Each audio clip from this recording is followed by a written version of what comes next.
Hey, it's Friday, and it's time for Invisible Walls, episode number 55. I'm Shane Satterfield, editor-in-chief for the site and resident racist, apparently. It's one of the most ridiculous things I've ever heard in my life. Xbox crackhead. Yeah, apparently I wasn't biased enough against the 360 or against the PS3 last week, so now I've been tagged a racist. Nonetheless, here I am, ready for episode 55. Hopefully to be a race-tastic episode of Invisible Walls. Hopefully the site works by now. Yeah, hopefully the site works. I guess we should probably mention that right off the top. Deepest apologies for last week. Our site was legitimately dead for about 2 days.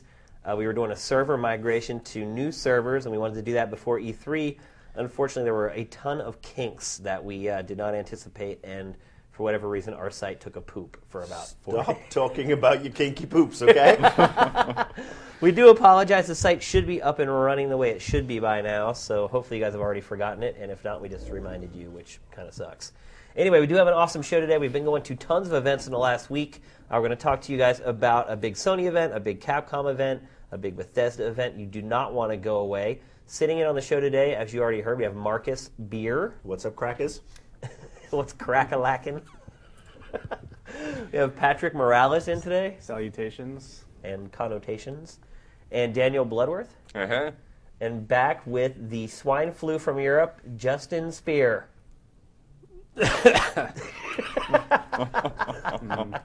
Mr. Energy's in the house. That's right, he's back. Let's get it going.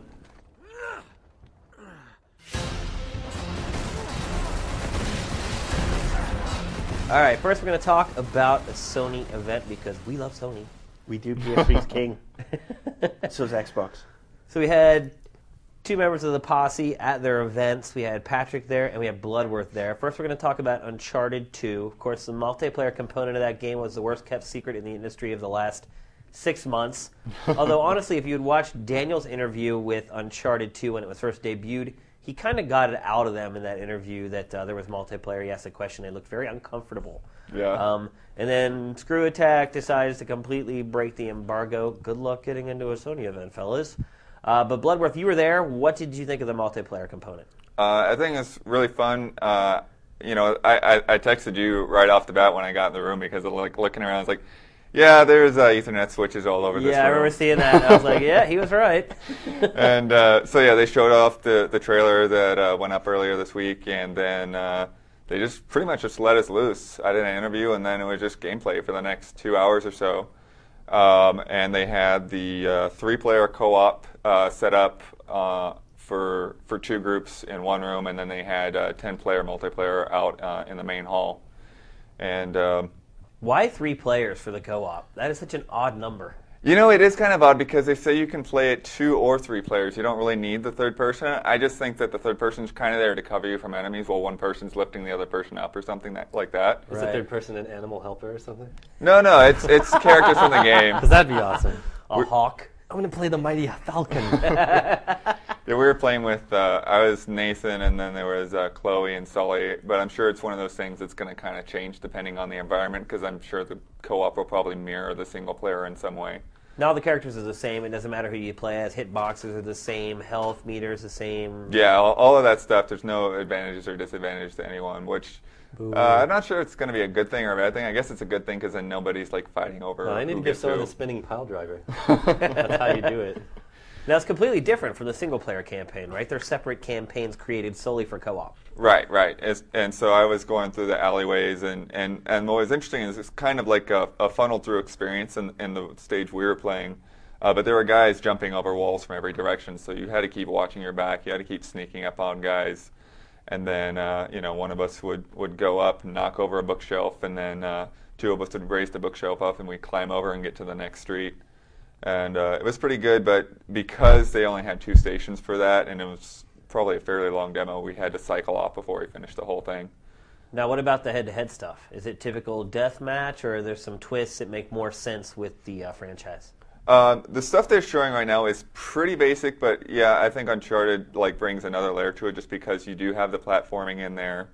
You would climb up to a sniper spot a little bit more naturally than you would in like a FPS where you would be hopping around or something. Now, are there going to be sections where you're like scaling across the wall in the multiplayer and like swinging on vines and all that? I don't know about swinging along vines, but there are definitely walls to climb up and ladders to climb up to reach certain points.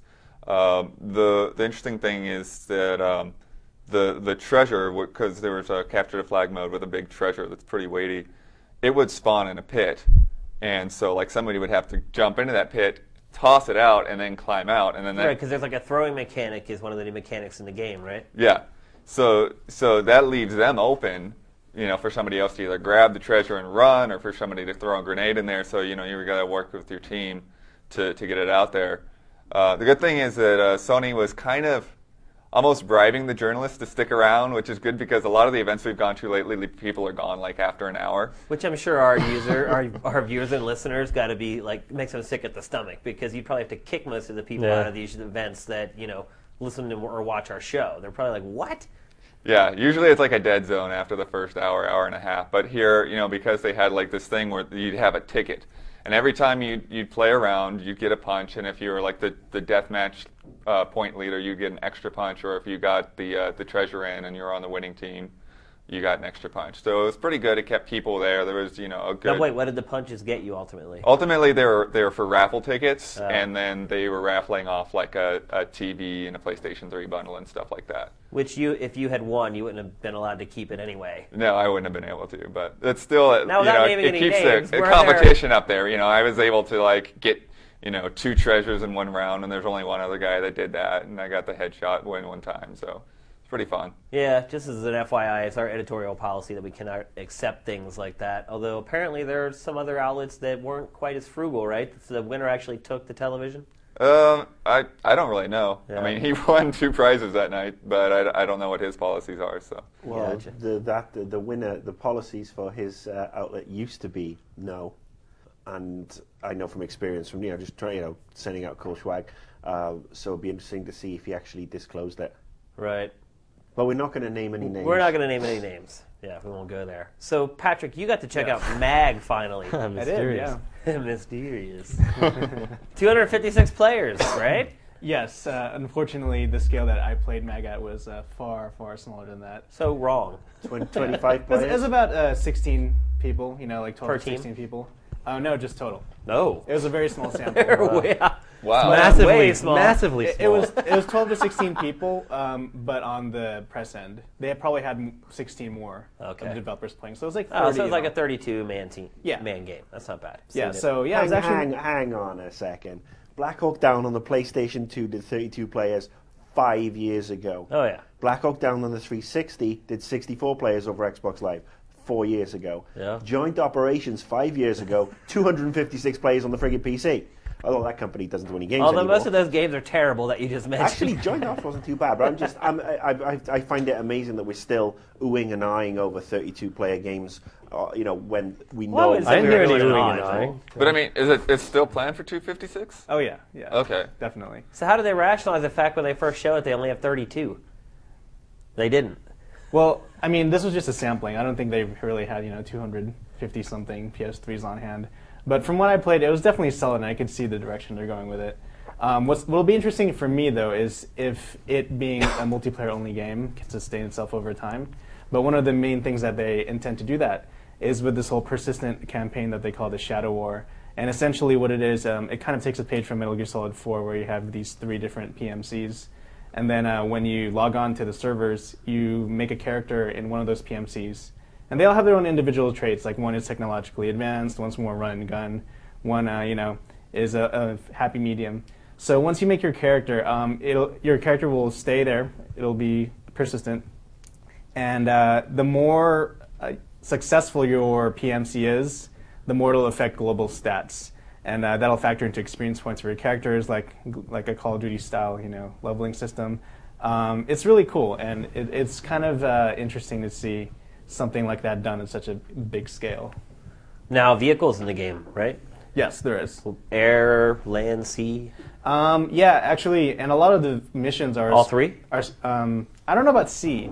I know for sure that there's an air vehicle. You can deploy out of airplanes, and I think you can man the turrets, but I haven't been able to. There's definitely land vehicles, too.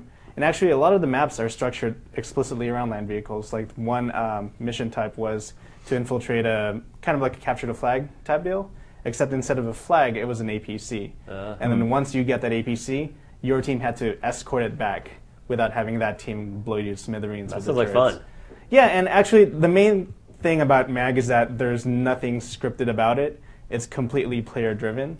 So whatever sound effect you hear in battle, whatever plane you see fly by, whatever missile you see crash onto the ground, that's completely run by a player. It's all going to be being triggered in real time. Yeah, so everything is persistent, and it's really cool. And one of the main questions I had for them was, how do you rationalize having 250 something players without feeling like you're just a speck of dust, right, amid this storm going on.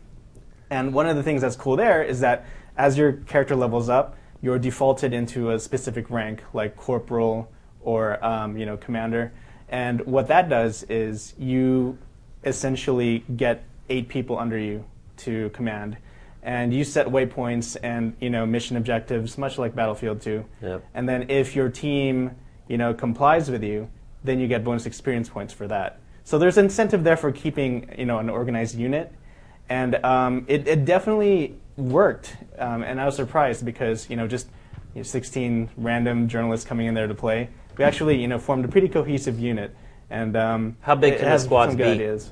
Squads, I think they typically run in groups of 8. Okay. And then out of those 8 leaders, those report to like one, I guess you could say sergeant. I don't know the ranking exactly. Right. But yeah, there's a tiered structure going on. And the higher you go up the food chain, the more perks you get. Like say if I was a high-level commander, then I could have like a speed buff for my crew that we could run extra fast. And that's temporary, not permanent for your character. Yeah, and then of course you can call in airstrikes, stuff like that. How does the Some cool experience stuff. points work with regards? I mean, do they improve your stats with regards to reactions?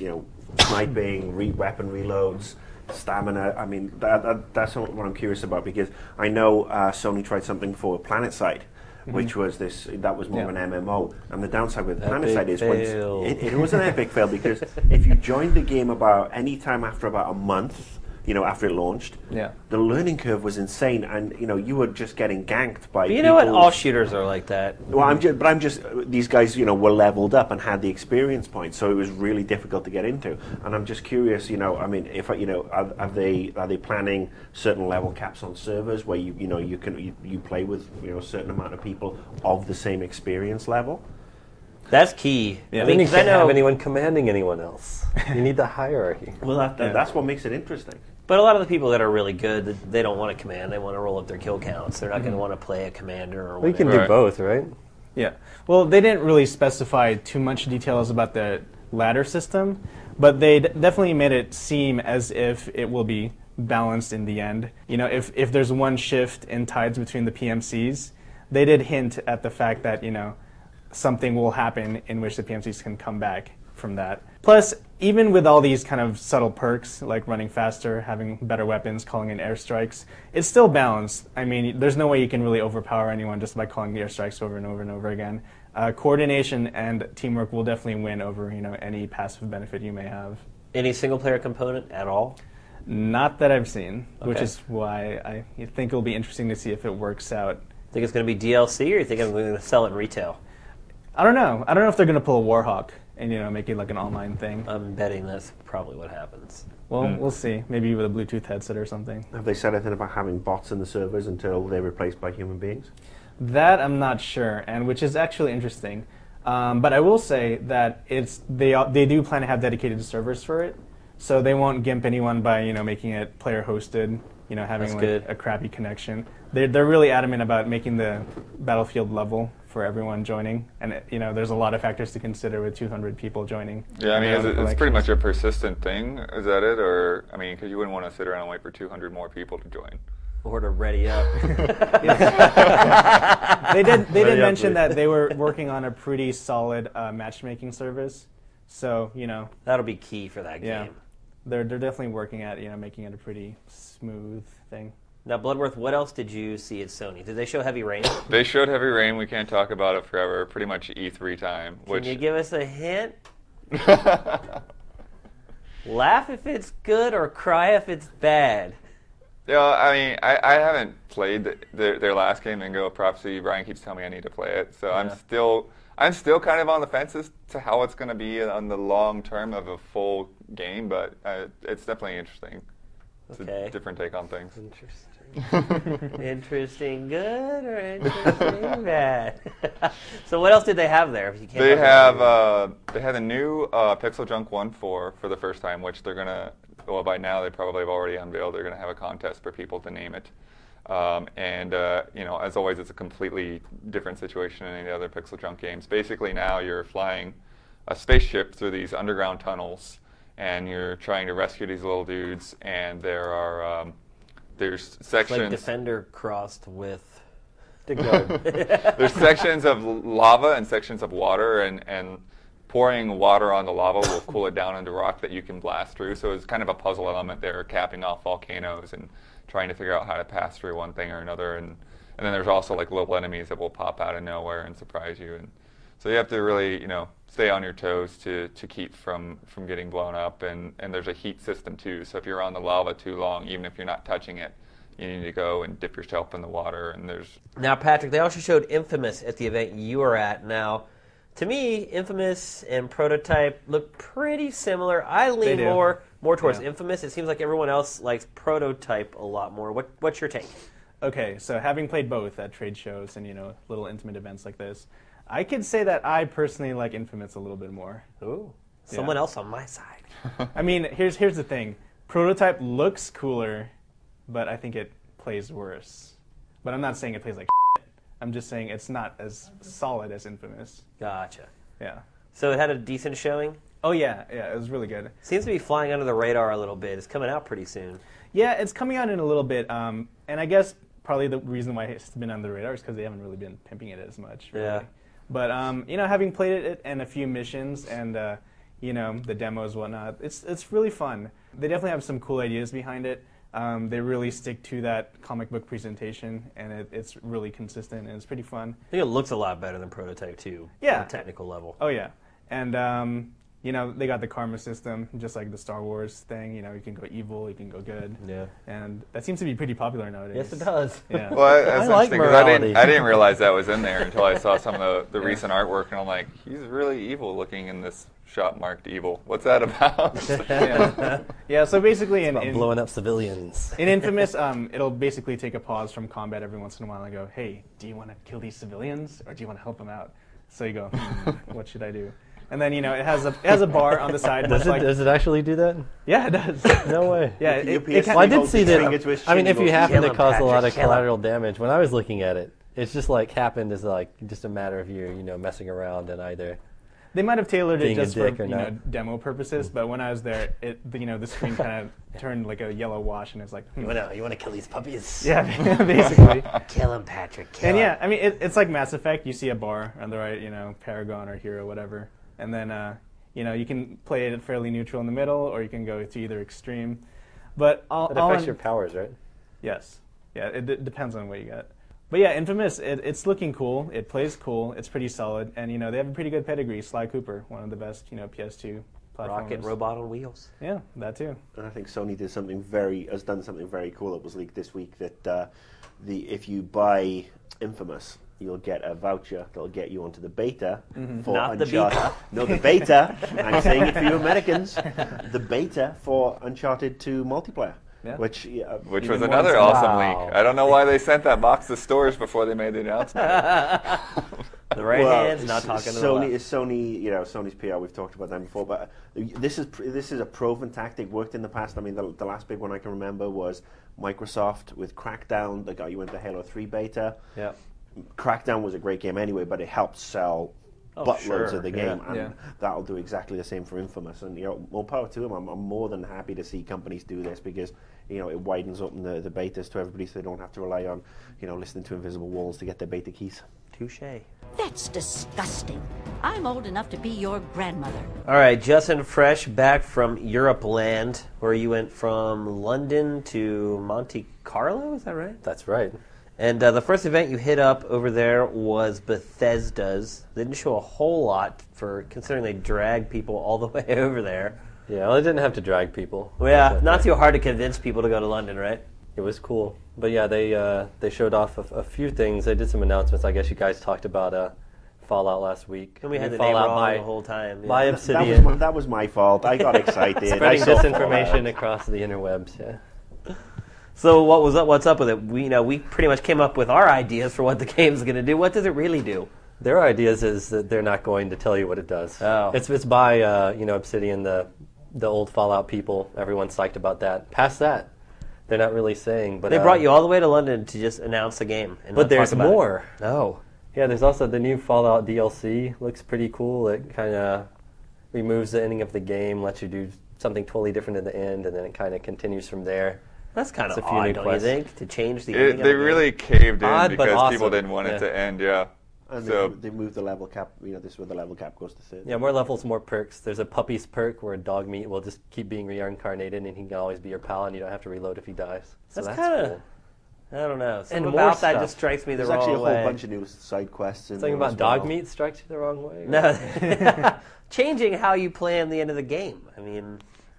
yeah, I've always thought that was weird. Like, I was totally down with them, okay, this I think it makes more sense weeks to me later than, or okay, go whatever. back to your save game, and then, It gives, for those people who Play completed before it all the once, stuff it gives you've you a already chance done. to actually go through and just Well, try couldn't they something just find a different. clever way to do it instead of having to totally, backtrack? Well, I on their think end? that they might have clever. backtracked on the original plan, because when I first heard about it, it was like, you're going to be a different character, and you're going to mop up, with whatever happened after the end of the game.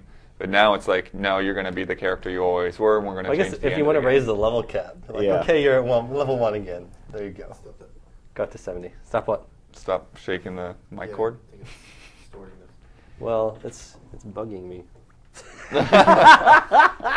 Tell it to stop with me. I'll stop shaking it. And he's back, ladies and gentlemen. What was in the water in Europe, Justin? I think it's pretty much hydrogen, oxygen, just like over The here. microphone's Pretty much the bothering same. you, though. Well, it's not. Look at it. Look at this. Look at my. I don't have a cap on Oh, my battery that- pack. It's got Duracell looking at me. It's Battery just, acid leaking looking out at the you. side. It's winking at Oh. you. It's telling you it wants It's you. totally unnecessary. Yeah. We're going to have like 5 minutes to cut out of this. Okay, so after you left London, you went to Monte Carlo. wait, We didn't even talk There's about the part- other there's more in games. Bethesda. That's the best part. They also showed Wet. I guess you saw some of that earlier. It's a Kill Bill looking action game. It looks really fun. Now, is wet, does it have to do with blood going everywhere and making everything wet? I think it comes from Wetworks, Oh. which is the people who do the dirty jobs. This used to be a Vivendi game. When I was back at Vivendi, Yeah. this was picked up. But as it looks really fun. It doesn't look like it's not the most AM2, yeah. graphically impressive game ever, but it looks like a really fun game. It's built on mechanics and action. And Rogue Warrior came back from 3 years ago when they announced it. And now it has Mickey Rourke, so it's Rourke Warrior. Why did they decide to revive that project? I guess you didn't ask that one in the interview. They gave it to a totally new team, so they kind of started from scratch. Now it's like it has like an 80s action movies vibe. They have all this like percussion, weird stuff in there, and Yeah. the guy's like. But if you ever wanted to hear Mickey Rourke tell you to him, then it's totally your game. So I say Mickey Rourke's like me. I heard it a lot. Wow, there's a big audience for that. I was like, I don't know. I mean, I like Yeah, Mickey lots Rourke. of dudes want to hear He's that an while they're actor. playing video games. They do. No, but so they have him in there. I guess the voice work is not final, but yeah, it's a shooter, a one dude lone wolf shooter that's kind of has an 80s vibe, I guess. Can we move on to Capcom now? Yeah, let's move on. Moving on. All right. All right, so then you hopped on down to Monte Carlo. I got on a plane, went to the French Riviera, and checked out some more video games. Yeah. You're living the life of a rock star, man. It was Your was a hair wicked looks a trip. little different It was now that pretty you've busy. come back. You got a I don't little bit know. more of that hipster thing going on now. Really? Yeah. I don't Just know. don't start wearing really tight jeans. I have one pair of tight jeans. You just guess, wear those for the yeah. wife, I'm hoping. No, I wear them to work. They look good. They're like skinny jeans, I'm a thin guy. So let's They're fashionable.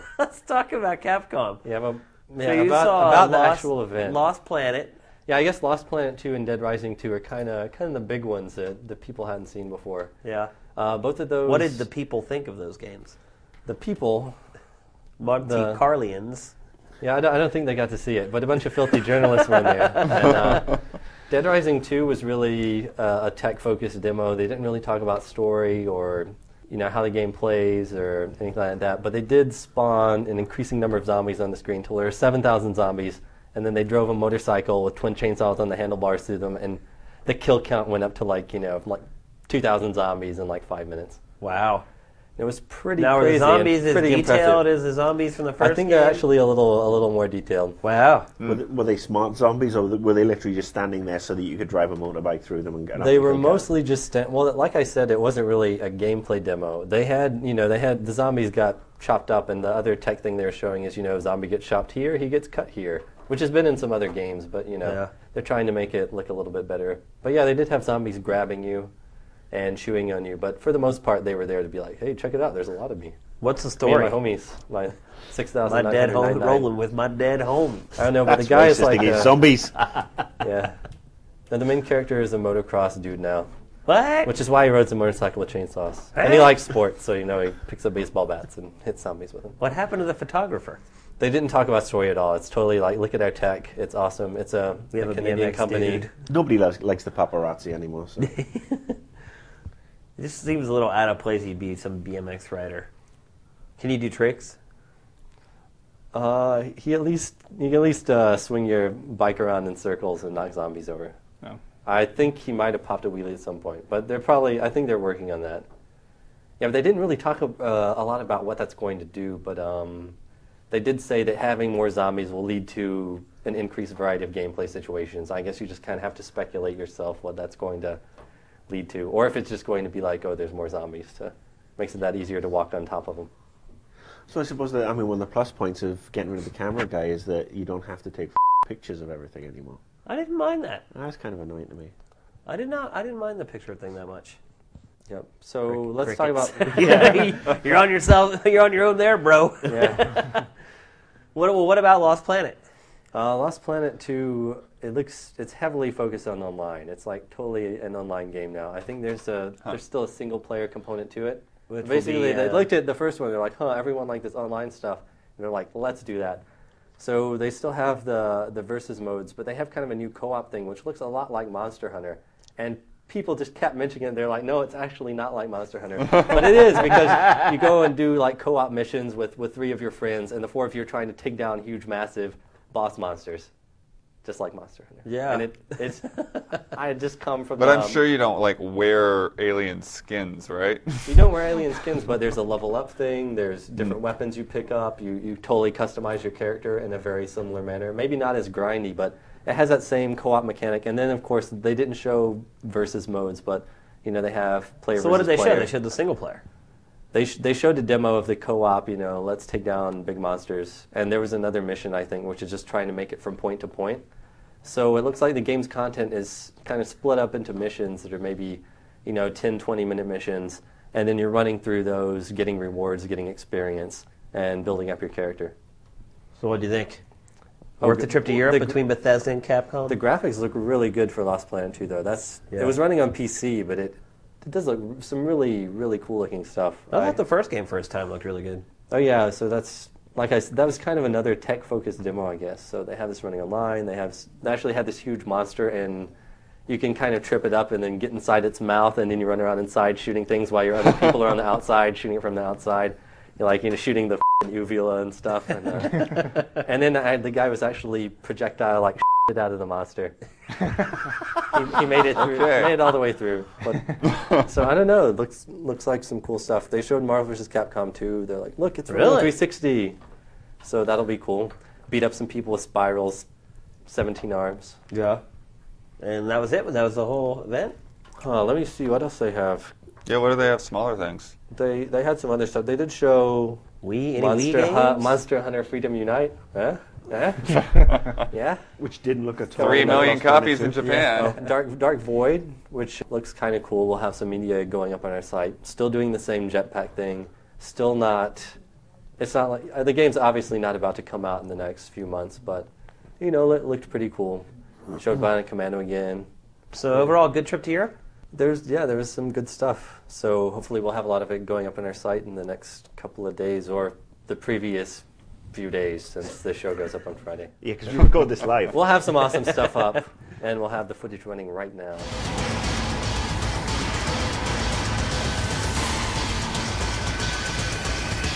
So it's been a while since we've let Grumpy out of the cage, but finally you found something that will incite your rage to a point where we feel like we should give you the soapbox and/or platform. So what do you got this week, Grump?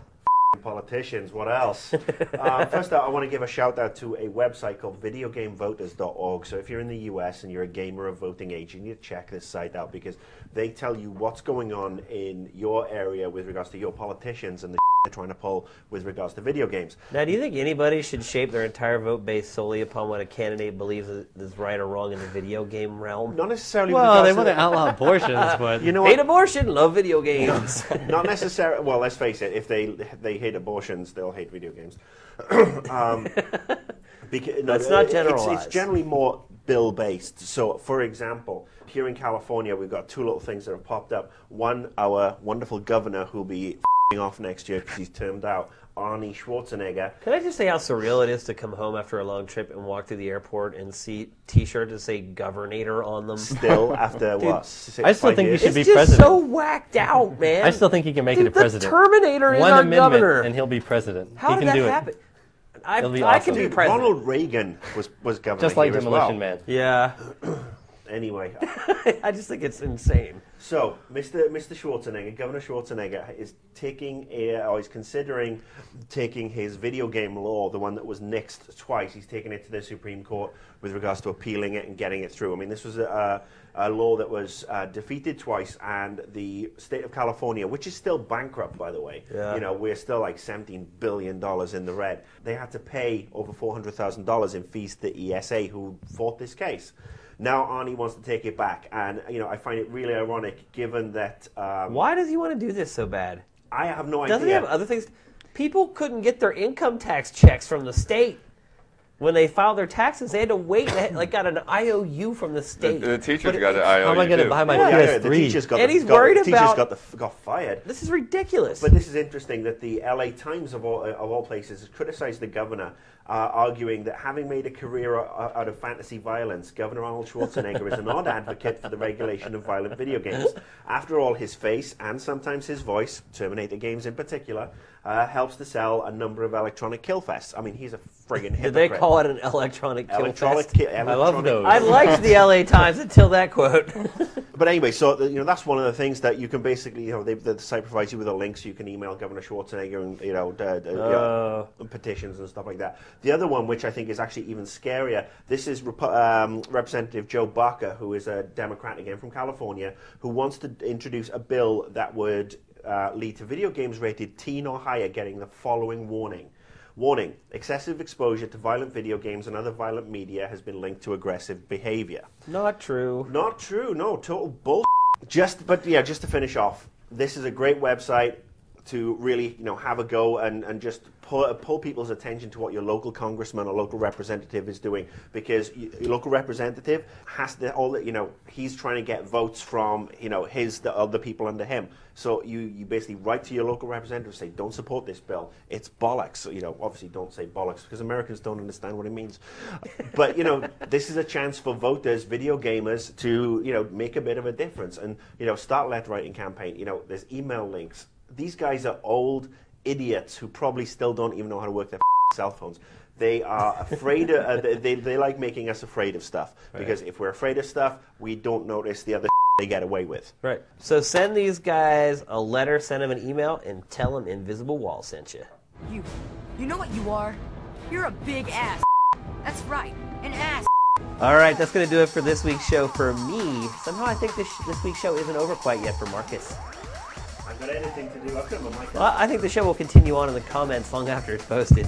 Look, right. As long as we get a reaction. I mean, seriously. And at the end of the day, it's all my opinion, right or wrong. That is true. Also, check us out on Facebook. Join the group there. Also, we have a Twitter. I don't know if I've... We don't update it all that often, and unfortunately the editorial team are not the ones updating it most of the time. However, you can put your finger on the pulse of game trailers by going there. So please check it out. I have my own Twitter as well, which I update way more than the game trailers one. So if people want to look for Annoyed Gamer, they can come and Twitter me. Yeah, wow, fascinating. Yeah, I'm a whore. Also, if you believe in Invisible Walls and you like the show, go on iTunes and give us a rating. It's the best way for us to climb up the ranks there, so new people who might like the show can check it out. That's going to do it for this week's episode. I'll see you next week. Invisible Walls out.